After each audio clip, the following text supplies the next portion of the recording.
بسم اللہ الرحمن الرحیم۔ السلام علیکم۔ سین سٹوری یوٹیوب چینل کے دیکھنے والوں کو خوش آمدید۔ دوستو، اگر آپ نے ہمارے چینل سین سٹوری کو سبسکرائب نہیں کیا تو سبسکرائب کر لیں، شکریہ۔ جیسے ہی میں 18 سال کی جوان ہوئی تو میری اماں ہر رات سوتے وقت مجھے ایک انجیکشن لگاتی تھی اور کہتی، بیٹی یہ لگانے سے تمہارے جسم میں ایسی تبدیلی ہوگی کہ کوئی بھی تمہاری طرف گندی نظر سے نہیں دیکھے گا۔ اور میں بھی چپ چاپ وہ انجیکشن لگوا لیتی، کیونکہ مجھے غیر مردوں کی حوث بری نظروں سے الجھن ہوتی تھی، اور میں بھی یہی چاہتی تھی کہ میں جب بھی گھر سے باہر نکلوں ان نظروں میں سے محفوظ رہوں۔ لیکن مجھے میری ماں کی یہ منطق سمجھ نہ آئی، بھلا کسی انجیکشن لگوانے سے میں لوگوں کی بری نظر سے کیسے محفوظ رہ سکتی ہوں؟ لیکن کبھی ماں سے پوچھنے کی ہمت نہ ہوئی، اس لیے خاموشی سے ان کے کہے پر عمل کرتی تھی۔ ایک دن میں اپنے کمرے میں بیٹھی اپنے کالج کا کام کر رہی تھی، اور جب میری ماں کھانا ٹرے میں سجائے کمرے میں داخل ہوئی، ارے واہ، اماں کھانے میں بکرے کی کڑھائی بنائی ہے۔ میری تو مانو حیرت سے آنکھیں کھلی رہ گئی۔ ہم غریبوں کو کہاں روز روز نصیب ہوتا تھا گوشت وغیرہ؟ میری بیٹی کو پسند ہے نا، اسی لیے میں نے بنا لیا، ماں نے مسکراتے ہوئے کہا، اور میرے سامنے پلیٹ رکھ کر اس میں کڑھائی ڈالی اور دوسری پلیٹ میں روٹی رکھ کر میرے سامنے کی۔ گوشت کہاں سے آیا؟ میرے ذہن میں آیا سب سے پہلا سوال۔ آخر میں نے اماں سے پوچھ ہی لیا، پڑوس میں رخسانہ باجی کے بیٹا ہوا ہے، انہوں نے عقیقہ کیا ہو تو گوشت بھیجا تھا۔ میری ماں نے جواب دیا، آپ نہیں کھا رہی؟ میں نے لقمہ منہ میں ڈالتے ہوئے ماں سے پوچھا، نہیں، میں تھوڑی دیر میں کھا لوں گی، ابھی میرا دل نہیں کر رہا۔ اب چلو زیادہ باتیں نہیں کرو، جلدی جلدی کھاؤ اور سو جاؤ، صبح کالج جانا ہے نا، ماں نے مجھے ڈپٹتے ہوئے کہا تھا۔ تو میں بھی چپ چاپ کھانے میں مصروف ہو گئی۔ میں کھانا کھا کر فارغ ہوئی تو میری ماں نے مجھے دودھ کا گلاس لا کر دیا۔ میں جب تک اپنی کتابیں سمیٹ کر اپنے بستے میں رکھ چکی تھی، دودھ پی کر میں بستر پر لیٹ گئی تو میری ماں نے مجھے وہ انجیکشن لگا دیا، اور انجیکشن کے لگتے ہی مجھے اپنے اعصاب ڈھیلے پڑتے ہوئے محسوس ہوئے۔ ایسا لگ رہا تھا جیسے کسی نے منو بوجھ مجھ پر ہٹا دیا ہو، اور میں دھیرے دھیرے نیند کی وادیوں میں کھو گئی۔ صبح اٹھی تو سر پر بھاری ہو رہا تھا۔ اپنی بھاری ہوتے سر کو ماتھے چند لمحے یوں ہی بستر پر پڑی بیٹھی رہی تو اتنے میں ماں کمرے میں داخل ہوئی اور مجھے اٹھا کر دیکھ کر میرے پاس آئی۔ اٹھ گئی میری بیٹی؟ میری ماں نے مسکراتے ہوئے پوچھا۔ ہاں ماں، اٹھ گئی، لیکن سر میں نہ جانے کیوں درد ہو رہا ہے۔ میں نے بھاری ہوتے سر کو دونوں ہاتھوں سے تھامے ہوئے جواب دیا، رکو، میں تمہارے لیے ناشتہ لاتی ہوں، میری ماں نے کہا، اور کچن میں چلی گئی۔ کمرے میں داخل ہوئی، ناشتہ کرنے کے بعد دوائی لے کر سو جانا۔ ماں نے مجھے ناشتہ کرتے ہوئے دیکھ کر کہا، لیکن کالج میں نے بے اختیار یاد آنے پر کہا، چھٹی کر لو، تمہاری صحت سے بڑھ کر تو نہیں ہے نا؟ ماں نے میرے ماتھے پر بوسہ دیتے ہوئے کہا اور کمرے سے چلی گئی۔ لائیں میں دودھ دوں، برتن میں ناشتے کے برتن میں رکھنے کچن میں گئی تو ماں کو دوسرے کاموں میں مصروف دیکھ کر کہا، نہیں بیٹا، تم آرام کرو، تمہاری طبیعت ٹھیک نہیں ہے نا؟ میری ماں نے میرے ہاتھ سے ٹرے لیتے ہوئے کہا، اب پہلے سے بہتر ہوں، میں نے مسکراتے ہوئے کہا، اور سنگ میں رکھے ہوئے برتن دھونے لگی۔ ارے رہنے دو، بلا وجہ میری بیٹی کے اتنے پیارے ہاتھ خراب ہو جائیں گے، ماں نے سبزی کاٹتے ہوئے کہا۔ میں کون سا کہیں کی شہزادی ہوں جو میرے ہاتھ خراب ہونے سے کوئی فرق پڑے گا؟ میں نے ہنستے ہوئے کہا، اور سارے برتن دھو کر فارغ ہو کر کمرے میں بیٹھی تھی، ٹی وی دیکھنے میں مگن ہو گئی تھی کہ اچانک اماں کے فون پر رنگنگ ہوئی۔ کون ہے؟ میں نے فون کانوں سے لگاتے ہوئے پوچھا۔ تارا سے بات کرنی ہے، سامنے سے کسی کی مردانہ آواز ابھری۔ رانگ نمبر ہے، میں نے جواب دیتے ہوئی کال کاٹ کر دی اور واپس سے ٹی وی کے چینل کے آگے پیچھے کرنے لگی۔ کس سے بات کر رہی تھی؟ ماں نے کمرے میں داخل ہوتے ہوئے پوچھا۔ کوئی رانگ نمبر تھا، کسی تارا کا پوچھ رہا تھا، میں نے ٹی وی دیکھتے ہوئے کہا۔ اماں کا سلائی کرتا ہاتھ یکدم رکا۔ تمہیں کس نے کہا تھا کال ریسیو کرنے کا؟ اماں نے غصے سے پوچھا۔ آپ نہیں تھیں کمرے میں نے اسی لیے ریسیو کر لی، میں نے جواباً کہا۔ کتنی بار سمجھایا ہے نا کہ بنا جان پہچان کے کوئی کال مت ریسیو کیا کرو، اب بلا وجہ کوئی پریشان کرنے لگ جائے تو ایک نئی مصیبت گلے لگ جائے گی۔ اب کی بار اماں نے نارمل سے انداز میں سمجھاتے ہوئے کہا، میں کوئی چھوٹی بچی نہیں تھی، میں سمجھ سکتی تھی کہ بنا شوہر کے جوان بیٹی کو پالنا میری ماں کے لیے ایک مشکل امر تھا۔ لاکھ خدشات ہر وقت ذہن کے در پر ڈیرا ڈالے رہتے تھے، اور یوں ہی دن گزرتے گئے اور ہم رات کا کھانا کھا کر فارغ بیٹھے تھے کہ جو جوڑا پہن کر دکھاؤ۔ اماں نے نارنجی رنگ کا جوڑا میرے سامنے کرتے ہوئے کہا، جو وہ شام سے بیٹھی سی رہی تھی۔ جی امی، میں نے ان کے ہاتھ سے سوٹ تھاما اور سوٹ پہننے چلی گئی۔ دیکھیں، میں نے سوٹ پہن کر گول گھومتے ہوئے کہا، ماشاءاللہ میری بیٹی کتنی پیاری لگ رہی ہے۔ اس میں ماں نے میری بلائیں لیتے ہوئے کہا، ماڈل لگ رہی ہوں نا۔ میں نے بھی کندھے سے بال چٹکتے ہوئے ہنس کر کہا، ان سے بھی حسین میری ماں نے میرا ماتھا چوما۔ اللہ نے امیری نہیں دی تھی لیکن حسن سے ضرور نوازا تھا۔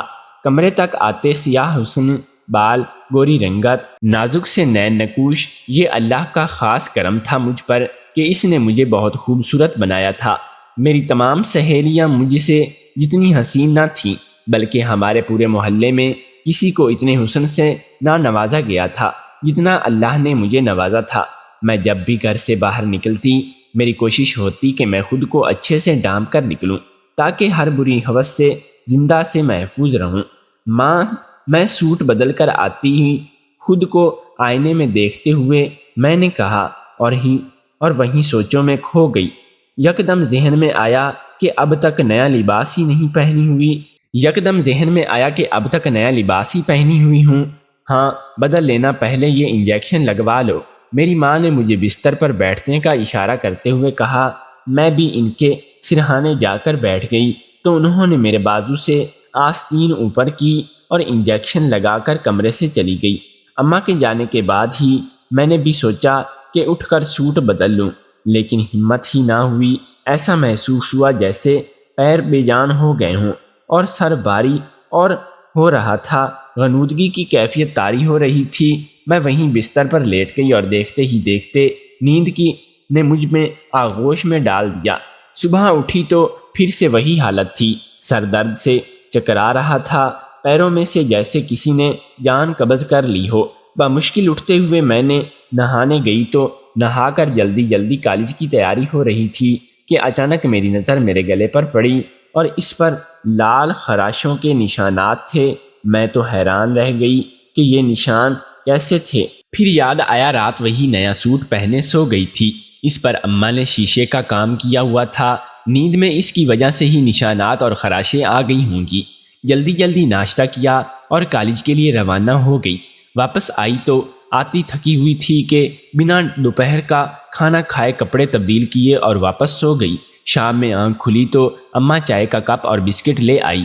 چائے پینے کے بعد میں کالج کے کام میں مصروف ہو گئی۔ کام کے دوران مجھے اپنے دوست کی کالج میں کہیں بات یاد آ گئی۔ تم دن بدن چینج نہیں ہوتی جا رہی ہو، کیا کر رہی ہو ایسا؟ میری دوست نے ہنستے ہوئے کہا تھا۔ میں کسی ٹرانس کی کیفیت میں چلتی ہوئی آئینے کے سامنے آئی اور خود کو آئینے میں دیکھنے لگی۔ واقعی میری جسامت میں کچھ تبدیلیاں ہوئی آئی تھیں، لیکن کیسے؟ کیا واقعی اماں کے لگائے ہوئے انجیکشن کی بدولت تھا؟ کیا وہ میرا حفاظتی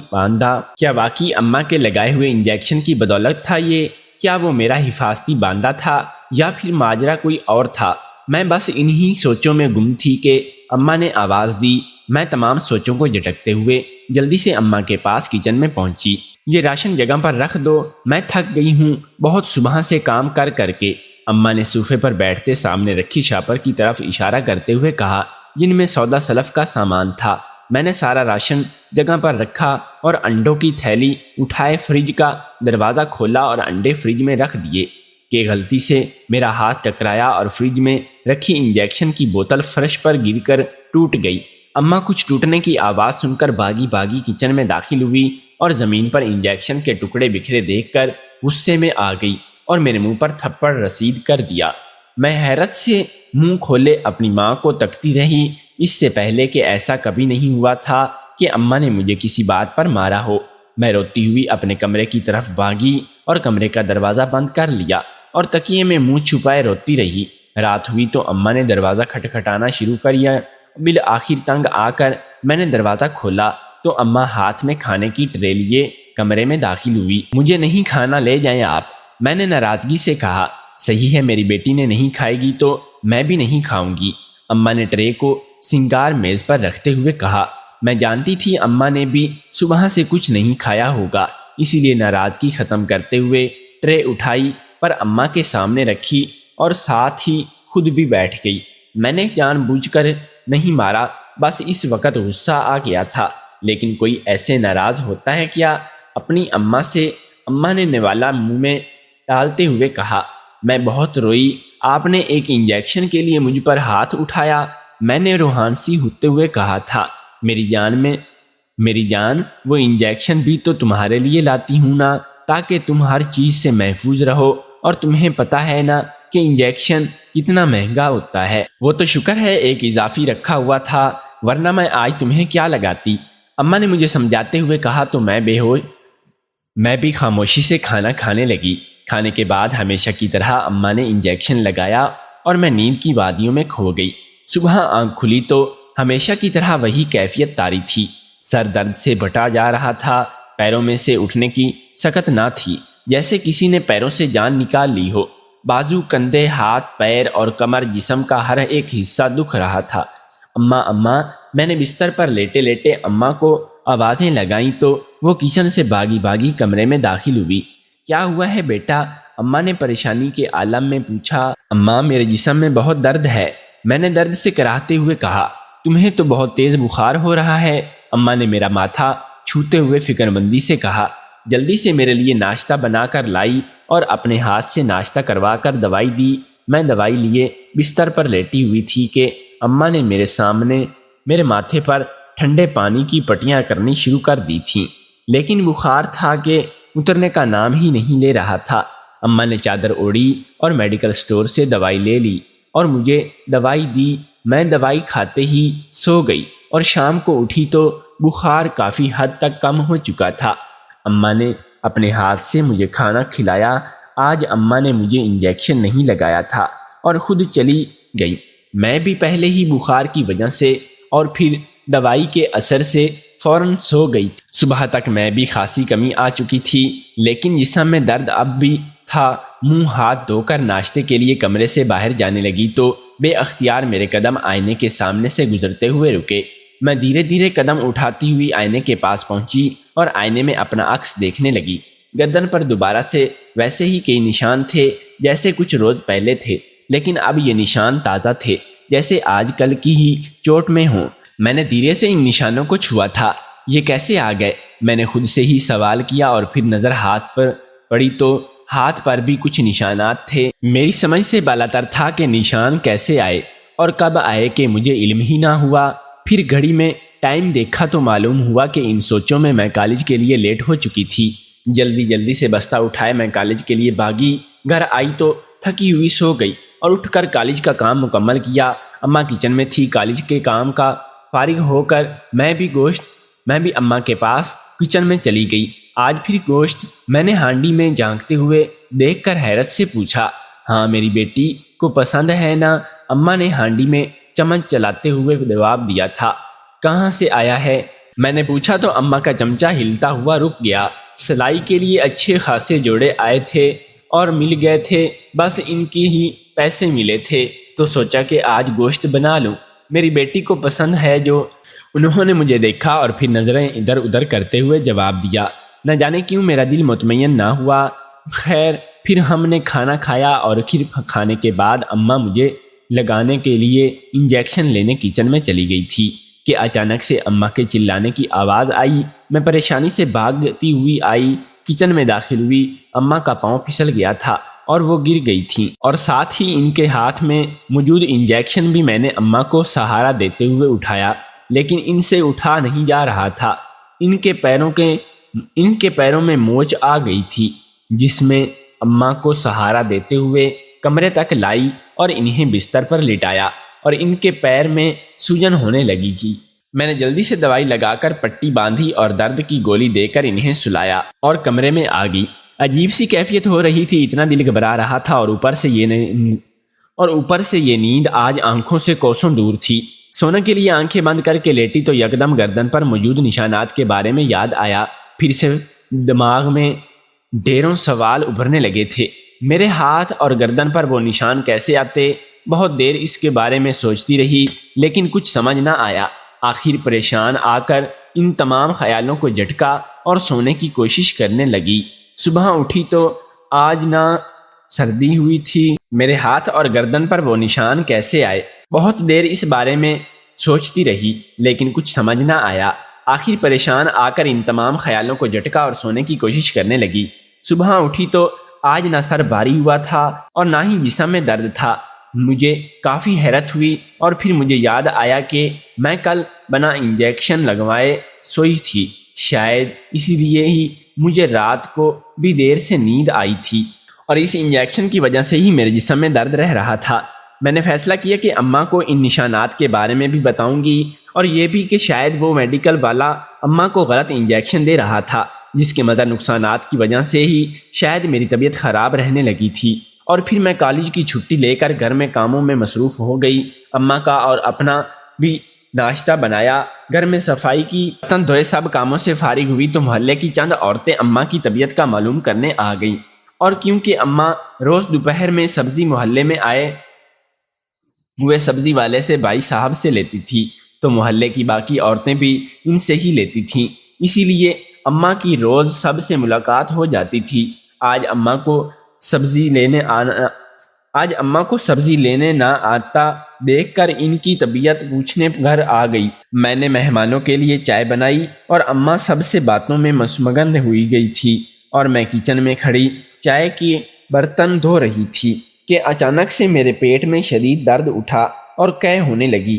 بمشکل سے منہ پر ہاتھ رکھتی میں نے مہمانوں کے لیے چائے بنائی اور اماں سب سے باتوں میں مگن ہو گئی تھی۔ میں کچن میں کھڑی چائے کے برتنوں دھو رہی تھی کہ اچانک سے میرے پیٹ میں شدید درد اٹھا اور قے ہونے لگی۔ بمشکل منہ پر ہاتھ رکھتی ہوئی باتھ روم تک گئی۔ کچھ ہی دیر میں میری حالت درد سے نڈال ہو گئی تھی۔ ارے بچی کو ہسپتال لے کر جاؤ، کیسی زرد ہو گئی ہے؟ اور تھوڑی ہی دیر میں محلے کی خالہ نے مجھے مشکل قے کرتے ہوئے دیکھ کر کہا کہ ہاں لیکن رخسانہ کے تو خود کے پیر میں موچ ہے، یہ بیچاری کیسے کر لے گی؟ دوسری خالہ نے اپنی رائے پیش کی، آواز آؤ بیٹا میں تمہیں ہسپتال دکھا کر لے آتی ہوں۔ خالہ نے چادر اوڑھتے ہوئے کہا، ارے بہن آپ بلا وجہ سے میں پریشان ہوں گی، مجھے الٹا سیدھا کھا لیا ہوگا، تبھی طبیعت خراب ہوئی ہے، صحیح ہو جائے گی، میں ابھی دوائی دوں گی۔ تو اماں نے انہیں اٹھتے ہوئے دیکھ کر کہا، میں تو سب کو دیکھ رہی تھی، میری درد سے جان نکل رہی تھی۔ نہیں بہن پریشانی کیسی، آپ کی بچی ہماری بچی ہے، ایک ہی بات ہے، اور میرا گھر تو ویسے بھی محلے کے ہسپتال کے پاس ہے، میں لے جاتی ہوں۔ خالہ نے اماں سے کہا اور اماں انہیں لاکھ منع کرتی رہی، لیکن ان کے اصرار پر اماں کا بلا آخر مجھے جانے کی اجازت دینی پڑی تھی۔ میں محلے کے ہسپتال میں بیٹھی اپنا نمبر آنے کا انتظار کر رہی تھی۔ میرا نمبر آنے میں وقت تھا، وہاں پہلے ہی کافی مریض انتظار میں بیٹھے ہوئے تھے۔ بیٹا میرے بچے ٹیوشن میں آنے والے ہوں گے، گھر پہنچیں گے تو گھر کے دروازے پر تالا دکھا کر پریشان ہو جائیں گے۔ خالہ نے مجھ سے کہا، جی میں خود ڈاکٹر کو دکھا کر گھر چلی جاؤں گی، آپ بے فکر ہو کر گھر جائیں۔ میں نے انہیں تسلی دی اور ان کے ساتھ جانے کے بعد اپنی باری کا انتظار کرنے لگی۔ ڈاکٹر نے مجھے چیک کر کے الٹرا ساؤنڈ کروانے کا کہا تو میں نے فوراً سے الٹرا ساؤنڈ کروا لیا، لیکن الٹرا ساؤنڈ کو دیکھ کر میرے پیروں تلے سے زمین نکل گئی۔ میرے پیٹ میں ایک نہیں بلکہ تین بچے تھے۔ میری روح فنا ہو گئی، دل چاہا کہ زمین پھٹے اور میں اس میں سما جاؤں۔ بھلا یہ کیسے ممکن تھا کہ میں امید سے تھی اور بہن اور بن بیاہی لڑکی امید سے تھی۔ میں شکر ادا کیا کہ خالہ پہلے ہی جا چکی تھی، ورنہ یہ بات ان کے سامنے پتہ چلتی تو میرے لیے مرنے کا مقام ہوتا۔ سارے محلے میں میری ذات کی دھجیاں اڑ گئی تھیں اور مجھے ڈاکٹر نے دوائیاں لکھ کر دیں اور میں گھر واپس آ گئی۔ سارے راستے انگنت سوچوں کے میرا وجود دبا ہوا تھا، سمجھ نہیں آ رہا تھا کہ کیا کروں کیا نہ کروں، کیا ہو گیا تھا میرے ساتھ اور کیسے کسی نے کیا تھا، یہ سب مجھے تو کچھ بھی معلوم نہیں تھا۔ ان کو کیسے بتاؤں گی یہ سب باتیں؟ کیا وہ میرا یقین کریں گے کہ میں بے قصور ہوں یا نہیں؟ اے میرے خدایا، یہ کیا ہو گیا ہے میرے ساتھ، میں کیا کروں؟ اب میں نے اپنا سر اپنے ہاتھوں سے تھاما، گھر آتے ہی اپنے کمرے میں گھس گئی۔ ہمت ہی نہ تھی کہ اور کیسے کس نے کیا تھا یہ سب مجھے تو کچھ بھی معلوم نہیں تھا۔ ان کو کیسے بتاؤں گی یہ سب باتیں؟ کیا وہ میرا یقین کریں گے کہ میں بے قصور ہوں یا نہیں؟ اے میرے خدایا، یہ کیا ہو گیا ہے میرے ساتھ؟ میں کیا کروں؟ اب میں نے اپنا سر اپنے ہاتھوں میں تھاما، گھر آتے ہی اپنے کمرے میں گھس گئی۔ ہمت ہی نہ تھی کہ اماں کا سامنا کرنے کی۔ ساری زندگی شرافت اور عزت سے جہاں میری ماں نے اپنی جگہ بنائی تھی، وہاں اب ان کی بیٹی کے دامن داغدار ہونے کے اشتہارات لگیں گے۔ سب کو پتہ چلے گا تو وہ کیا کہیں گے؟ اماں کو پتہ چلے گا تو کیا ہوگا؟ کیا وہ برداشت کر پائیں گی اتنا بڑا صدمہ؟ انہی سوچوں میں الجھتی نہ جانے کب میری آنکھ لگ گئی اور صبح اٹھی تو اماں کا پیر بالکل ٹھیک ہو گیا تھا اور وہ واپس سے گھر میں چل پھر رہی تھی۔ کیا کہا ڈاکٹر نے؟ اماں نے مجھ سے پوچھا۔ کچھ نہیں کہہ رہی تھی، معدہ خراب ہو گیا ہے، کچھ غلط کھا لیا تھا۔ میں نے نظریں جھکائے، جھوٹ کہا تو سچ کہنے کی ہمت نہ تھی، نہ نظریں ملانے کی۔ تم آرام کرو، ایک دن میں ہی کیسا رنگ زرد پڑ گیا ہے۔ میں ناشتہ لاتی ہوں، اماں نے کہا اور کمرے سے چلی گئی۔ آخر کون تھا جس نے میرے ساتھ یہ کیا؟ یہ ایک سوال میری سمجھ سے باہر تھا۔ پانی پینے کے لیے فریج کھولا تو انجیکشن نیچے گر گیا، اور ایک دن کا امی کا غصہ یاد آتے ہی میں نے انجیکشن میں پانی بھر کر اسے واپس رکھ دیا اور کمرے میں چلی گئی۔ کھانے کا تو دل ہی نہ تھا، مجبوراً 2-4 لقمے لیے اماں کے انجیکشن لگا دیا۔ طبیعت پہلے ہی ٹھیک نہیں تھی، اس لیے آنکھیں بند کیے کمرے میں ہی لیٹی رہی کہ اچانک سے مجھے باہر سے کچھ آوازیں آنے لگی تھیں، جنہیں سن کر میرے پیروں تلے سے زمین کھسک گئی۔ تارا بائی، شکایت کا موقع نہ دینا۔ آپ کو تو معلوم ہے کہ سیٹھ صاحب کا غصہ نہیں، بے فکر ہو جاؤ۔ آج سے پہلے کبھی شکایت ملی ہے جو اب ملے گی؟ بلا لو سیٹھ صاحب کو، اپنی لڑکی ہمیشہ کی طرح بے ہوش ہے اور ان کی منتظر ہے۔ ان کے ہوش اڑانے اماں کی ہنستی ہوئی آوازیں میرے کانوں میں پگھلتے ہوئے۔ بلا لو سیٹھ صاحب کو، اپنی لڑکی ہمیشہ کی طرح بے ہوش، ان کی منتظر ہے۔ ان کے ہوش اڑانے اماں کی ہنستی ہوئی آواز میرے کانوں میں پگھلے ہوئے شیشے کی مانند مجھے محسوس ہو رہی تھی۔ میں جلدی سے اٹھی اور کمرے کی کنڈی لگا لی اور جلدی سے پولیس کو کال کی۔ اب وہ دونوں کمرے کے باہر موجود تھے۔ مجھے اپنی روح فنا ہوتی ہوئی محسوس ہو رہی تھی۔ کسی نے دروازے کو کھولنے کی کوشش کی تھی، لیکن اندر سے بند ہونے کی وجہ سے نہیں کھول پائے تھے۔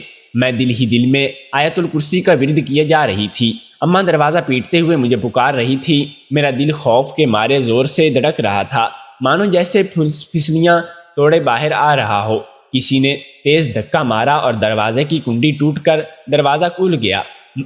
مجھے لگا میرا دل بند ہو جائے گا۔ اماں نے میرے منہ پر تھپڑ مارا اور کہا کہ اسی کام سے ہمارا گھر چلتا ہے۔ پہلے میں یہ سب انجانے میں کر رہی تھی، اب اچھا ہے تجھے علم ہو گیا تو اب اس انجیکشن کا خرچہ بھی بچ جائے گا جو مجھے بے ہوش کرنے کے لیے اماں لاتی تھی۔ میں کوئی گناہ کا کام نہیں کروں گی، میں نے چیختے ہوئے کہا۔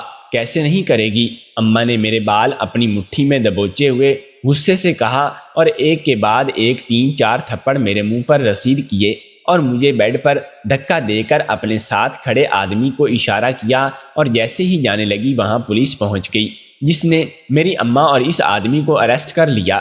اماں، مائیں تو بیٹیوں کے لیے جان دے دیتی ہیں اور تم نے اپنی ہی بیٹی کا دامن اس کی روح سے سب کچھ داغدار کر کے دیا، میں نے روتے ہوئے کہا، اور اتنے میں پولیس میری ماں کو لے گئی۔ میں نے روتے ہوئے زمین پر سجدہ کیا اور پھر کچھ دیر بعد اٹھ کر نماز پڑھی اور اللہ کا شکر ادا کیا کہ اس نے یہ حقیقت مجھ پر آشکار کی ہے اور میری عزت رکھ لی۔ جتنا میرا دامن داغدار ہونا تھا وہ ہو چکا تھا، لیکن مزید اب نہیں۔ میرے بابا کہتے تھے کہ جن کا کوئی نہیں ہوتا ان کا اللہ ہوتا ہے۔ میرا کوئی نہیں تھا، لیکن اب مجھے یقین کامل تھا کہ میرا اللہ میرے ساتھ ہے۔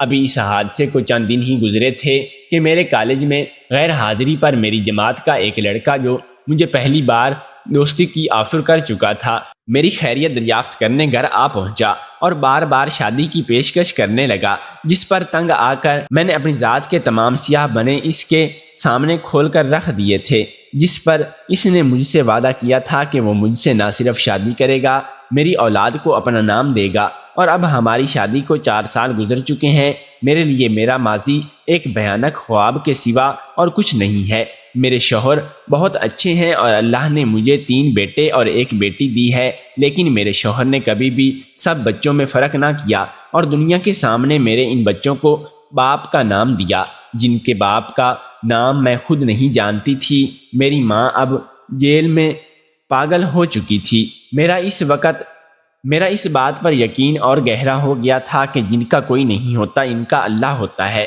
اور جب اللہ کسی کا ہو جائے تو پھر سب کچھ اس کا ہو جاتا ہے۔ آپ کو کیا لگتا ہے کہ غربت سے تنگ آ کر میری ماں نے اپنی ہی بیٹی کی جسم فروشی کا کاروبار کرتے ہوئے صحیح کیا تھا؟ کیا مجھے اماں کو معاف کر کے ایک موقع دینا چاہیے تھا، یا میں نے ان کو پولیس کے حوالے کر کے صحیح کیا؟ کمنٹ کر کے ضرور بتائیے گا۔